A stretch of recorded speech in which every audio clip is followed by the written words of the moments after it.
All right, good morning everyone. So today what I'm going to do is I'm going to show you how to make a digital notebook that is interactive from scratch. So I'm hoping that you've already seen some of my other previous videos about how to use Google Slides. That way I'm going to kind of skip over some stuff fairly quickly. If you're looking for a more in-depth explanation as to how I'm linking things or putting things in, you're going to have to go back and watch some of my other videos. So this is going to focus specifically on using those skills in order to make an interactive notebook like this one here. So this one, if you were to share with students and go into present mode, is completely interactive. So this is what they would see. You've got all of your tabs down the side, and depending on where you click, you've got your table of contents, and you've got every single tab here that brings you to different interactive pages that the students can click on. I've even linked some of my videos that I've made in here for students, and this is something that I'm going to be sending live to them. This video is going to be done in two parts. So this first part is for teachers and staff and anybody who's looking at actually making one of these notebooks from scratch. My second part is going to be more for students and families and people who are using the notebooks in order to actually edit them, change them, update them, and use them in a class-by-class basis. Okay, so to get started, you're going to need a template. This lovely one that I have been using was a template given to me for free by a teacher on Facebook, and I do not remember her name. I'm very sorry, but she's very, very lovely, and she gave me a whole package of them as well as other people in the Facebook group. But if you are unlike me and you do not have this resource, what you're going to do is you're going to Google digital notebook covers for free, just into Google. As you can see here, I've already gone ahead and Googled that, and you can see quite a few different notebook covers. So what you're going to do is pick one you like. I've already gone ahead and saved this one, but you're going to right click, save image as, and then you're going to save it to your computer. Okay? Once you've got the cover, now you're going to need the paper. So then what you're going to do is Google notebook paper, and you can see depending on what style you want, there's lots and lots of different paper for you to choose from. Again, I just Googled notebook paper. I found one that I liked, right click and save as. And the reason that I'm asking you to save them as images and not copy them is for a very specific purpose. So what you're going to do is you're going to open up a brand new Google slide. This is going to be your template. First thing you're going to do is we want to change this. If you notice this slide, the size and shape look a lot different than this one. So what you're going to do is you're going to go to File, and you're going to go to Page Setup, and then you're going to go to Custom. And then you're going to put 7.5 by 11. Okay? As soon as you hit apply, it changes this. You can go ahead and get rid of those text boxes for now, and there's your nice template. So what you could do is you could copy and paste, say, the notebook cover in, but the problem with that then becomes students might accidentally click and drag it or click and delete it when they are interacting with the notebook. So what I highly suggest instead is you actually go to Background and choose an image. And then what you can actually do is you can go to your downloads folder and drag and drop your notebook cover in there for the first page. Done, and there it is. So now there's no way for students to interact with, delete, or otherwise mess with this because it's permanently on there. So now what you can do is you can go ahead and drag a text box to the size that you want for the cover, name it,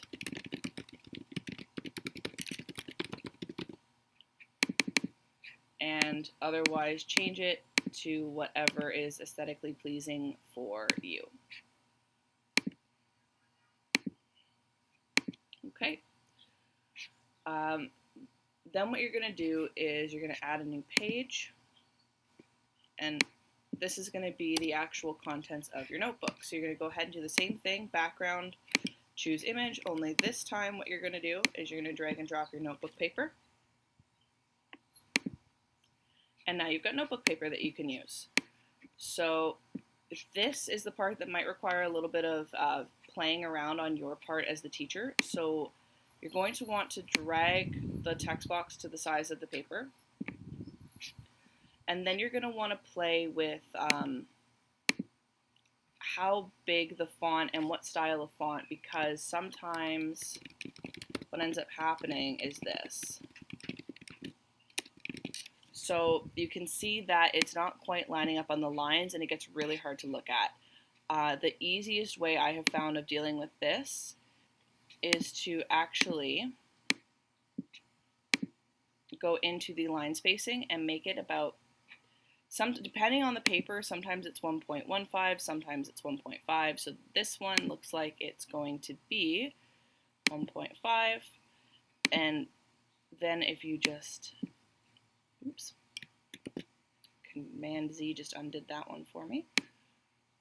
Tweak it slightly. Now it looks like it's resting on every single line. You can also play with the font and the size if you so choose. Make sure that you click on the whole text box, because if you just click in between the letters like I was doing, it's not going to work. So I recommend that you play around with this feature and see what you like best. Okay? This is just the absolute basics. If you really wanted to, you could go ahead and create tabs. You can find a template that has the tabs already on there and simply drag a text box over top of them in order to make them interactive. So what I mean by that is if you go here and you actually take a look at my tabs, you'll see that each one has its own text box, and I have linked them to the different slides, and that's how they work. So the template I was given had those tabs included. You could definitely make your own tabs by just giving yourself some square boxes like so, and making sure to fill them in with whatever color that you want. If you want them to actually say anything, you can go ahead and put a text box in there.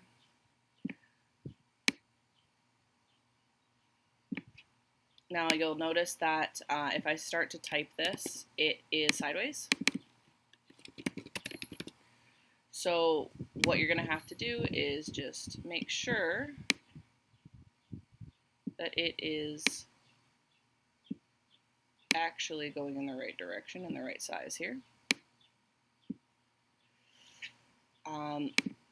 You can also go ahead and fill in text boxes, so don't feel like you need to just use the shape function in order to do that.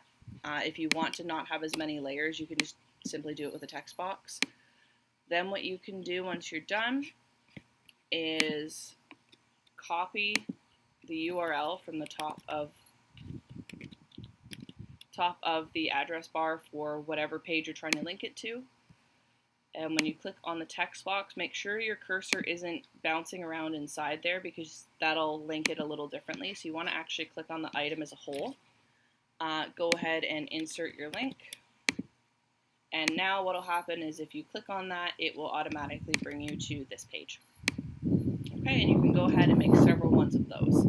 So this will be enough to get you started. If you delete pages from your notebook, the links will break. But if you decide to go in and put another page, say, in between these two, this is now page 3, and this one should automatically, switch to page 3. So you can go ahead and set up an outline if you wanted to do it like, say, subject-based and give a tab for every subject.